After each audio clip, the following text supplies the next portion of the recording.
Subject है jurisprudence, जिसको हिंदी में विधि शास्त्र कहा जाता है। और इसका नेक्स्ट टॉपिक है कस्टम। क्वेश्चन आ जाता है, discuss the importance of custom as a source of law. प्रथा का स्रोत के रूप में महत्व स्पष्ट कीजिए। भी जो सोर्सेज ऑफ लॉ है, सोर्स ऑफ लॉ है, उसके अंदर जो कस्टम है, कस्टम दूसरा सोर्स माना जाता है लॉ का, और उसका महत्व क्या है, कस्टम किसे कहा जाता है, कस्टम का महत्व क्या है, ये कैसे बनता है, और एक वैलिड कस्टम के अंदर क्या क्या एसेंशियल एलिमेंट्स होने चाहिए, ये पूछ लिया जाता है।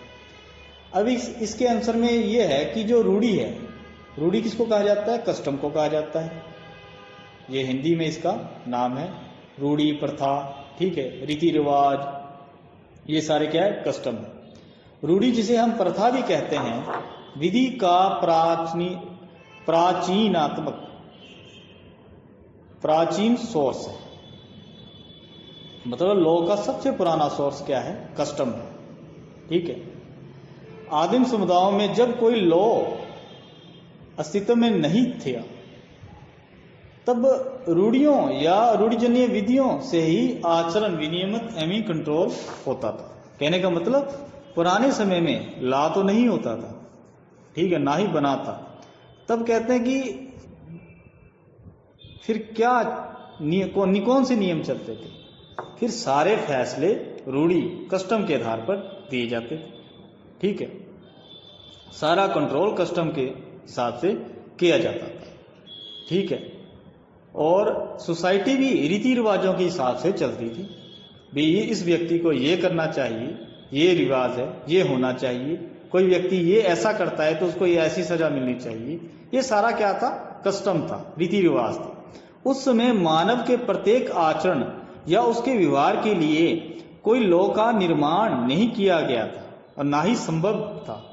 अनेक कार्य औचित्य या अनौचित्य के निर्धारण रूढ़ी या प्रथा के आधार पर किया जाता था। मतलब किसी व्यक्ति ने कोई एक्ट किया है, वो गलत किया है या सही किया है, ये कैसे देखा जाएगा, ये कस्टम के अकॉर्डिंग देखा जाएगा। हमारे रिवाजों में क्या लिखा है कि किसी व्यक्ति को कैसा कार्य करना चाहिए, कैसा एक्ट करना चाहिए, ठीक है।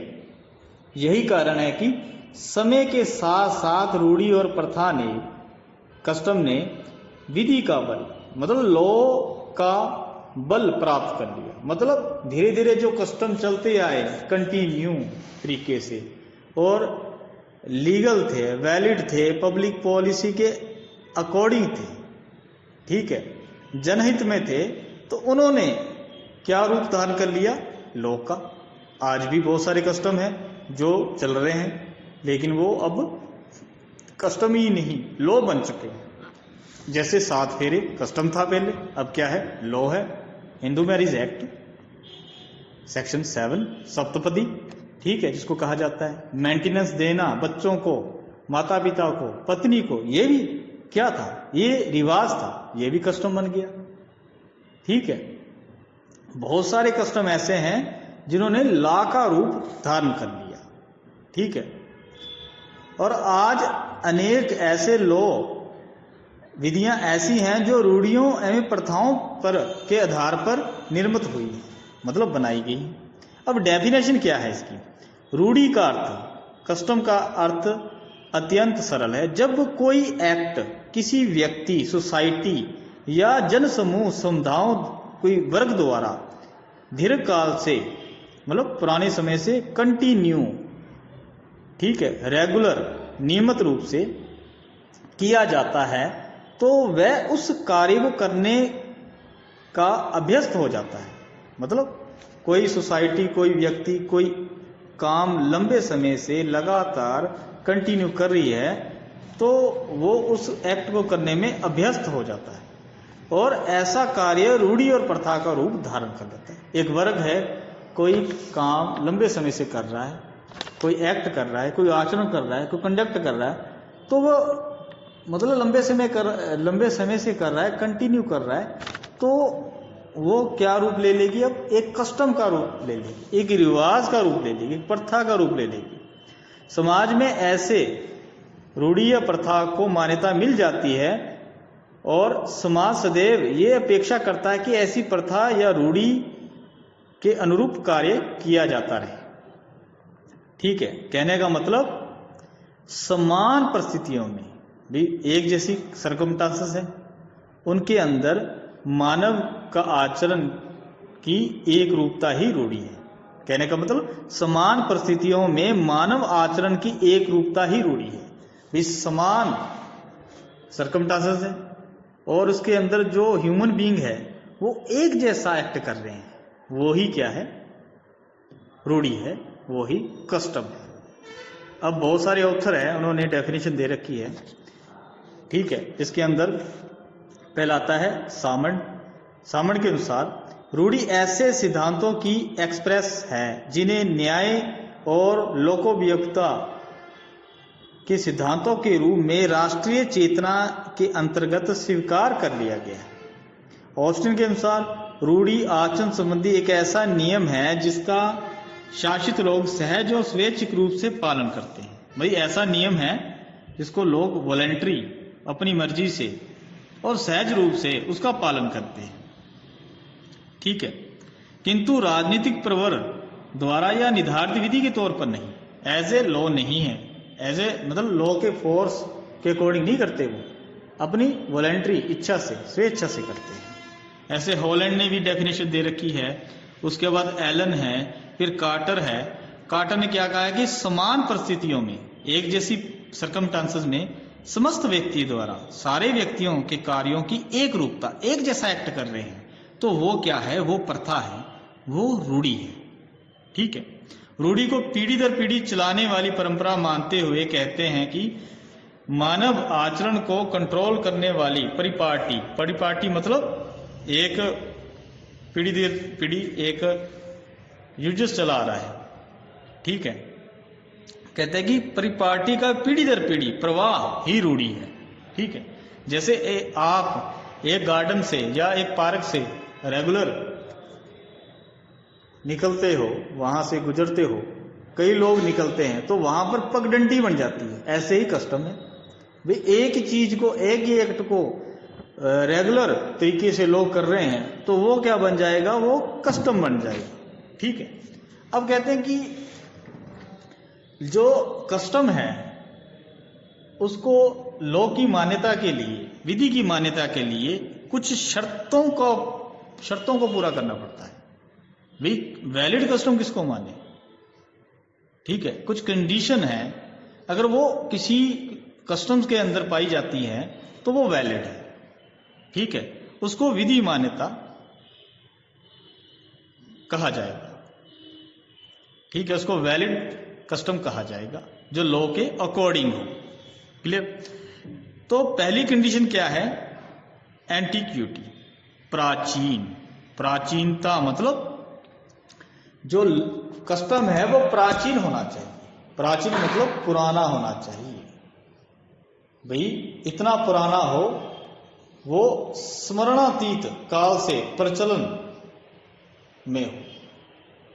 स्मरणातीत से मतलब यह कि रूढ़ी इतनी प्राचीन हो कि मानव स्मरण शक्ति उसके विपरीत या प्रतिकूल कुछ नहीं जानती है। वे कब से चल रही है हमको नहीं पता, लेकिन पुरानी है। कहने का मतलब आपने आज कोई नया रिवाज चला लिया, क्या वो कस्टम का रूप धारण कर लेगा? क्या लॉ उसको मान्यता दे देगा? नहीं। लॉ क्या कहेगा, भी जो कस्टम है वो पुराना होना चाहिए, इतना पुराना कि याद ही नहीं। अभिप्राय यह हुआ कि कस्टम के लिए मात्र आदतन प्रयोग पर्याप्त नहीं, अनिवार्य है कि उसका अत्यंत प्राचीन होना। लेकिन अभ्यास अभिसमयात्मक रूढ़ी के लिए उसका अति प्राचीन होना आवश्यक नहीं, इसकी लंबी अवधि तक प्रयोग मात्र पर्याप्त है। ठीक है, भारत के अंदर जो कस्टम है उसकी विधि मान्यता के लिए इंग्लैंड की जैसे ही इसका स्मरणातीत होना आवश्यक नहीं है, ये लंबे समय तक प्रयोग में लाया जाना मात्र पर्याप्त है। लेकिन इंडिया में कंडीशन क्या है, भाई जरूरी नहीं वो इतना पुराना हो कि याद ही ना हो, बस ये जरूरी है कि कंटिन्यू उसको आप फॉलो करते आ रहे। भारत और इंग्लैंड में ये जरूरी है। दूसरा है कंटिन्यूटी। कंटिन्यूटी मतलब लगातार, निरंतरता, ठीक है, फिर लगातार आप उसको फॉलो करते आ रहे।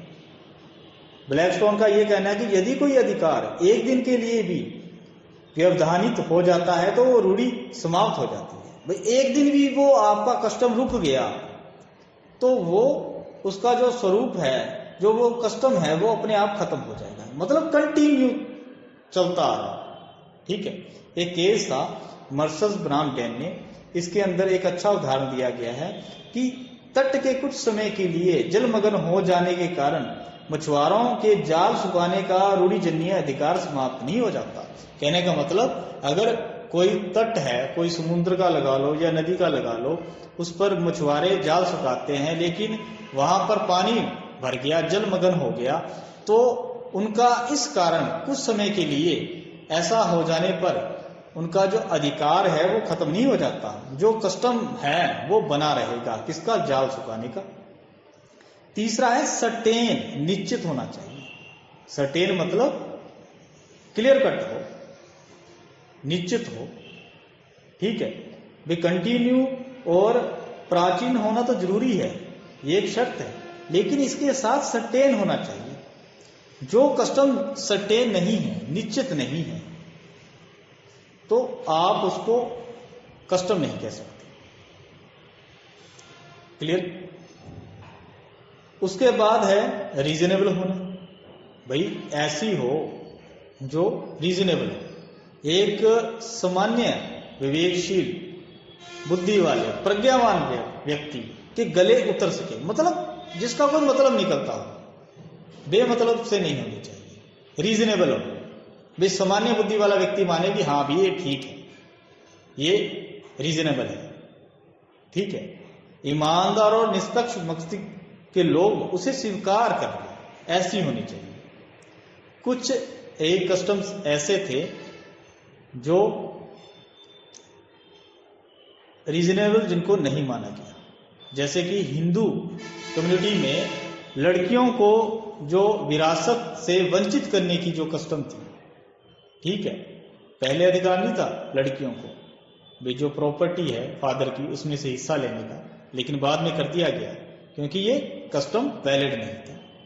ये कस्टम वैलिड नहीं है कि लड़कियों को हिस्सा नहीं मिलेगा, लड़कों को मिलेगा, ठीक है। दूसरा, किसी जाति विशेष द्वारा मंदिर के प्रयोग और उसमें पूजा करने का अधिकार से संबंधित भी ऐसा कोई कस्टम जिसमें ये लिखा हो कि इस जाति के लोग ही मंदिर में पूजा करेंगे, तो ये रीजनेबल है, इसको रीजनेबल नहीं माना।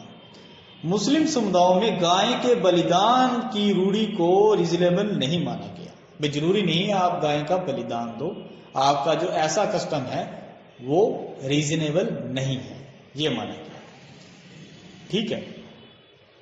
फिर उसके बाद आ गया ये कंसिस्टेंट भी होनी चाहिए। कंसिस्टेंट भी होनी चाहिए मतलब अनुरूप भी होनी चाहिए, अनुरूपता होनी चाहिए किसके? लॉ के, ठीक है। यदि कोई कस्टम रिटन या अधिनियमित विधि के प्रतिकूल है तो वो वैध नहीं मानी जाएगी। कहने का मतलब कोई ऐसा कस्टम है जो लॉ के अगेंस्ट है, चाहे वो लॉ लिखित है या अधिनियमित है, तो वो कस्टम वैलिड नहीं माना जाएगा। मतलब कंसिस्टेंट होना चाहिए, अनुरूप होना चाहिए किसके? लॉ के, ठीक है। कुछ ऐसे कस्टम थे जो लॉ के अनुरूप नहीं थे, लॉ के अकॉर्डिंग नहीं थे, उसके अगेंस्ट थे, जिसको वैलिड नहीं माना गया, जैसे सती प्रथा, जिंदा जल जाना पति के साथ ही, मृत पति के साथ ही, बाल विवाह, दहेज प्रथा, लड़कियों की भ्रूण हत्या, दास प्रथा, देवदासी प्रथा आदि। तो ये लॉ के अकॉर्डिंग नहीं। एक केस था सूर्य नारायण चौधरी बनाम स्टेट ऑफ राजस्थान। इसमें नाथद्वारा केशरी नाथ जी के मंदिर में प्रवेश के पूर्व हरिजनों के गंगा जल द्वारा शुद्धिकरण की प्रथा को मानवाधिकारों के विरुद्ध मानते हुए अवैध घोषित कर दिया कि आपका ये कस्टम भैया मानवाधिकारों के अगेंस्ट है, इसलिए आपका ये कस्टम इनवैलिड है। क्लियर। फिर उसके बाद ये बताया गया कि जो कस्टम है वो शांतिपूर्ण और एक राइट के रूप में यूज करो। भाई सीधी सी बात, आप अपने कस्टम को यूज करो लेकिन पीसफुली, दूसरे व्यक्ति को कोई परेशानी नहीं होनी चाहिए। आप ये नहीं कह सकते कि हाँ साहब हमारा तो ये रिवाज है, चाहे दूसरे को परेशानी हो, ऐसा नहीं होना चाहिए। और एज ए राइट यूज करो, ठीक है। कहने का मतलब एज ए राइट होनी चाहिए। उसके बाद है ओब्लागेटरी फोर्स, मतलब बाध्यकारी बल। कहने का मतलब भाई उसका पालन सभी के लिए अबद्ध कर होना चाहिए, वैकल्पिक नहीं, ऑप्शनल नहीं होनी चाहिए। मतलब कुछ लोग तो उस कस्टम को फॉलो करते हैं और कुछ नहीं करते। क्या इसमें ओब्लिगेटरी फोर्स है? नहीं है। तो ऐसी जो कस्टम है, रूढ़ी है, प्रथा है, उसको वैलिड नहीं माना जाएगा। भाई ऑप्शनल नहीं होनी चाहिए। मानो तो अगर रूढ़ी को मानना है तो सभी को मानना पड़ेगा, ठीक है, जो उस वर्ग के हैं, समुदाय के हैं। कुछ मानते हैं, कुछ कहते हैं कि मानना जरूरी नहीं है, ऑप्शनल है, तो ये वैलिड कस्टम नहीं माना जाएगा, ठीक है। उसके बाद है लोकनीति के विरुद्ध और अनैतिक नहीं होनी चाहिए, इमोरल नहीं होनी चाहिए। मतलब पब्लिक पॉलिसी के अगेंस्ट नहीं होनी चाहिए। विद्यमान्य वैलिड कस्टम का लोकनीति के विरुद्ध एवं अनैतिक नहीं होना भी ये एक जरूरी बात है, ये आवश्यक है। अर्थात जो कस्टम है, जो प्रथा है, का साम्य न्याय और शुद्धकरण, इक्विटी, जस्टिस और गुड कॉन्शियंस के अनुरूप होना चाहिए। लोकनीति के अनुकूल होना जरूरी है। रूढ़ी जो कस्टम है अनैतिक भी नहीं होनी चाहिए, इमोरल भी नहीं होनी चाहिए। कोई रूढ़ी अनैतिक है या नहीं, इसका अवधारण समुदाय की भावनाओं के आधार पर किया जाएगा। मतलब जो आपका कस्टम है, पहली बात तो वो पब्लिक पॉलिसी के विरुद्ध ना हो, दूसरा वो अनैतिक ना हो, इमोरल ना हो। जैसे कि केस था रेक्स बनाम कार्नस, इसमें एक ऐसी प्रथा थी जिसमें भी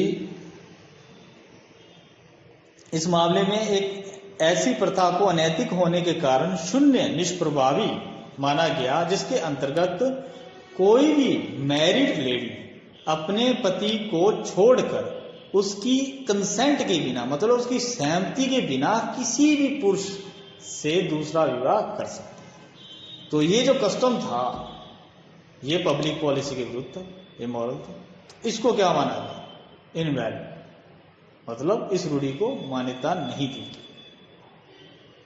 भाई ऐसा कस्टम जिसके अंदर एक पत्नी अपने पति को छोड़कर बिना डाइवोर्स, ठीक है, किसी दूसरे के साथ जाके शादी कर ले बिना अपने पति की सहमति के, तो ऐसी कस्टम क्या है? पब्लिक पॉलिसी के विरुद्ध है। और कस्टम क्या है? जीरो है, वॉइड है, ठीक है। अब ये तो मेन एलिमेंट्स हो गए, कंडीशंस होगी भी, ये तत्व होने चाहिए एक वैलिड कस्टम के अंदर, ठीक है, तो ही उसको लॉ मान्यता देता है। अब as a source of law custom का क्या महत्व है?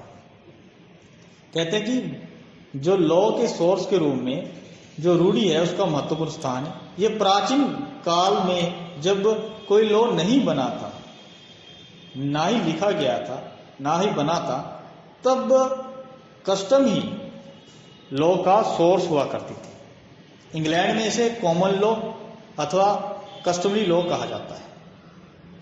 यद्यपि रूढ़िजन्य विधि भी अभिलिखित थी, फिर भी औचित्यपूर्ण आचरण के निधारक के रूप में वे समाज में अच्छी तरह प्रस्थापित हो चुकी थी, ठीक है। भारत के धर्मशास्त्रों में भी जो कस्टम है उसको महत्व दिया गया है। नारद ने कहा है कि विवारों ही बलवान धर्मस्त नवीनते। कहने का मतलब रूढ़ी बलवत्ती है और वह पवित्र विधि को भी निराकार कर सकती है। ठीक है। सामण ने कहा है कि समाज के लिए रूढ़ी का वही महत्व है जो राज्य के लिए, एक स्टेट के लिए लॉ का है। Custom is to society what law is to state. ठीक है। इस प्रकार भारत के अंदर इसका काफी महत्व है और रहा भी। अब कहते हैं कि उसके कारण क्या है, महत्व के कारण क्या है, रूढ़ी को क्यों इतना बढ़िया माना जाता है, कस्टम को क्यों इतना बढ़िया माना जाता है as a source of law. ठीक है। पहला इसका महत्व ये, कारण ये है कि रूढ़ी में उन सिद्धांतों, उन नियमों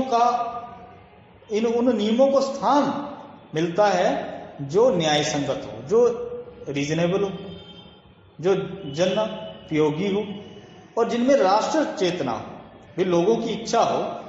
ठीक है। कोर्ट द्वारा भी अपने जजमेंट में इन नियमों का अनुसरण इसलिए किया जाता है क्योंकि वे नियम दीर्घकाल व लंबे समय से व्यवहार में रहने के कारण क्या प्रस्तावित हो जाते हैं। ठीक है। कोर्ट भी अपने डिसीजन में इन नियमों को फॉलो करता है। क्यों करता है?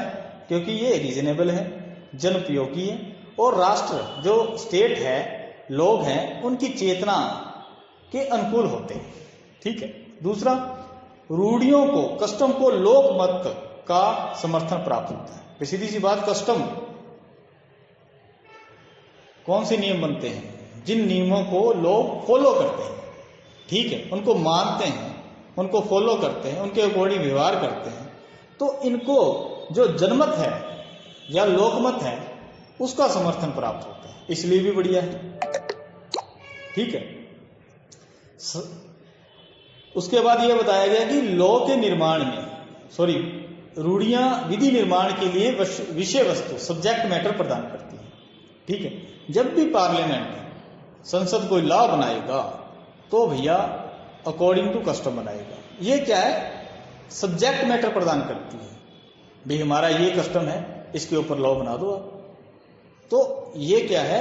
लॉ बनाने के लिए, निर्माण के लिए विषय वस्तु प्रदान करती है। ठीक है। और रूढ़ियां, जो कस्टम है, वो फ्यूचर के लिए सुरक्षित दिशा निर्देश प्रदान कर सकती है क्योंकि दीर्घकाल से अनुपालन के कारण वे समाज में अच्छी तरह से प्रस्थापित मतलब सेट हो जाती है।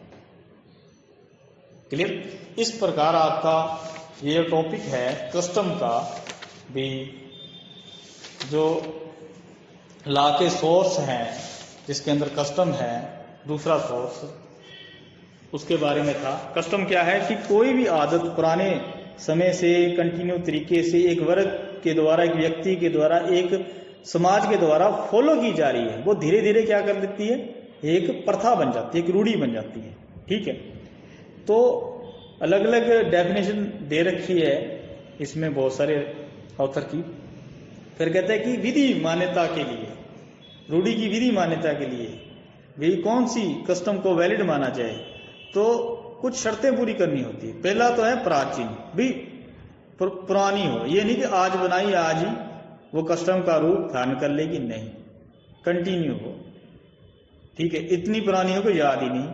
लेकिन भारत और इंग्लैंड में ये माना गया कि स्मरणातीत होना जरूरी नहीं है, मतलब इतनी पुरानी होना जरूरी नहीं है कि याद ही नहीं है, बस इतना जरूरी है कि उसको लगातार लोग फॉलो करते आ रहे हैं और लंबे समय से। दूसरा है कंटिन्यू, मतलब कंटिन्यूटी होनी चाहिए उसमें, लगातार लोग उसको फॉलो करते आ रहे हैं। तीसरा सर्टेन, निश्चित होनी चाहिए।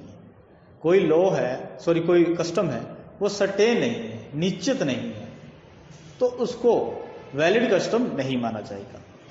चौथा है रीजनेबल होनी चाहिए, ऐसी हो जो एक सामान्य बुद्धि वाले ईमानदार व्यक्ति के गले से उतर सके। ठीक है। ऐसे कई कस्टम्स थे जो रीजनेबल नहीं माने गए, जैसे हिंदू समुदाय में, कम्युनिटी में जो लड़कियां हैं उनको विरासत में हिस्सा ना मिलना, किसी जाति विशेष को ही मंदिर के अंदर पूजा करने का अधिकार होना। ठीक है। और उसके बाद 5वें नंबर पर बता दिया